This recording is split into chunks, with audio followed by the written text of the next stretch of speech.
राधे राधे महाराज जी। महाराज जी, भगवान और देवी देवताओं का अलग अलग मान्यता मानी गई है, पर बचपन से ऐसा सुनते आए हैं कि देवताओं की भक्ति से सांसारिक सुख मिल सकते हैं, पर भगवान की भक्ति से असली आनंद की प्राप्ति होती है। पर मेरा मन एक देवी देवता के भक्ति में लगा हुआ है, ऐसे में क्या मुझे वो आनंद या उस मौज की प्राप्ति नहीं उसी में भगवान की भावना कर लीजिए, क्योंकि कोई कण ऐसा नहीं जहाँ भगवान न हो। तो क्या देवी देवता में भगवान नहीं है क्या?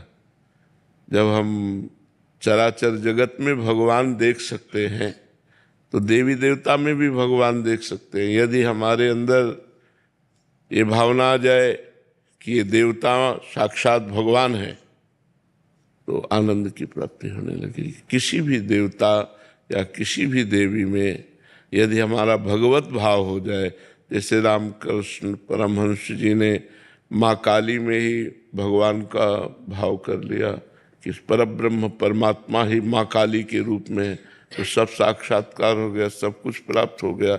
ऐसे ही यदि हम किसी भी देवता में भगवान का भाव कर लेते हैं तो भगवान ही तो देवता बने हुए हैं।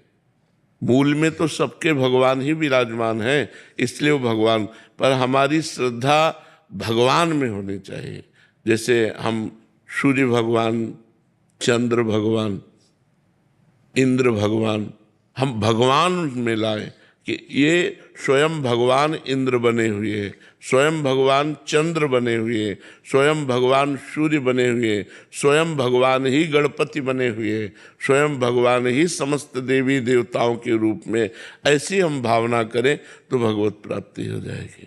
कि हमारे इसमें जैसे नाकोड़ा, भैरव, माणिभद्र, वीर ऐसे देवी देवताओं को हम पूछते हैं और तीर्थंकर उसे बताते हैं कि उनको पूजने से ही मोक्ष होता है। उनमें भगवान की भावना के बिना तो फिर अगर देवी देवताओं को भगवान की भावना के बिना पूजोगे तो मोक्ष नहीं प्रदान कर सकते। मोक्ष प्रदान करने का अधिकार या परमानंद प्रदान करने का अधिकार सिर्फ भगवान श्री हरि और भगवान शंकर को है, दूसरे को नहीं है। श्री हरि और भगवान शंकर ही मोक्ष और परमानंद प्रदान कर सकते हैं।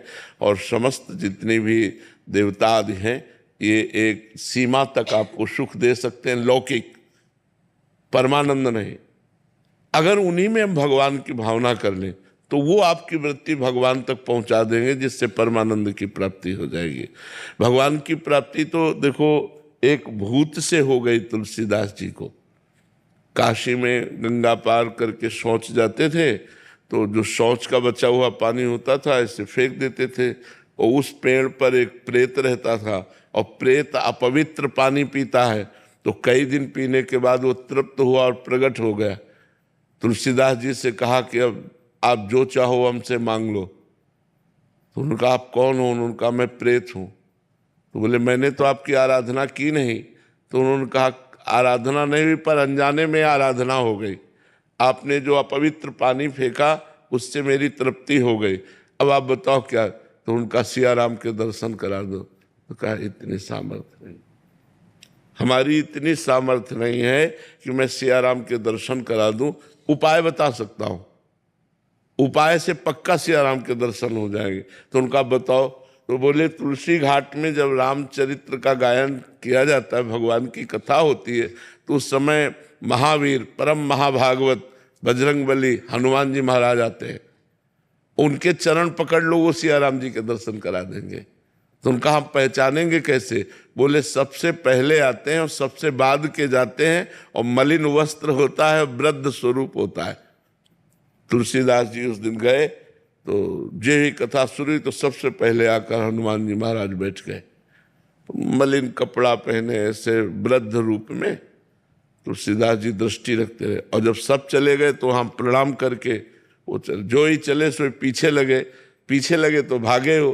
तो तुलसी घाट से लेकर संकट मोचन जो काशी के हैं वहां तक हनुमान जी भागे, तुलसीदास जी जाके चरण पकड़ लिए। उनका क्या चाहते हो?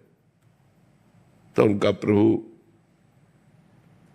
इतने दिन हो गए भजन करते हुए, मैं अपने प्रभु को देखना चाहता हूँ, कैसे हैं मेरे सिया राम जी। तो उनका यहाँ काशी में नहीं, चित्रकूट में चलो। तो फिर हनुमान जी की कृपा से श्री लक्ष्मण जी और श्री राम जी का साक्षात्कार चित्रकूट में श्री तुलसीदास जी को हुआ, पर मूल प्रेरक प्रेत हुआ। तो अगर हम श्रद्धा और भावना भगवान की करें तो जब प्रेत भगवत साक्षात्कार करा सकता है, कारण तो बनाना, तो ऐसे कोई भी देवी देवता हो वो हमें तत्काल भगवान से जोड़ करके हमारा काम बना देगा। तो हम ईमानदारी से, संपूर्ण भावना से, भगवत भावना से यदि सेवा करें तो कहीं भी सेवा करें वो भगवान को ही पहुंचती है, क्योंकि मूल में सबके भगवान विराजमान है। जी। जगन्नाथ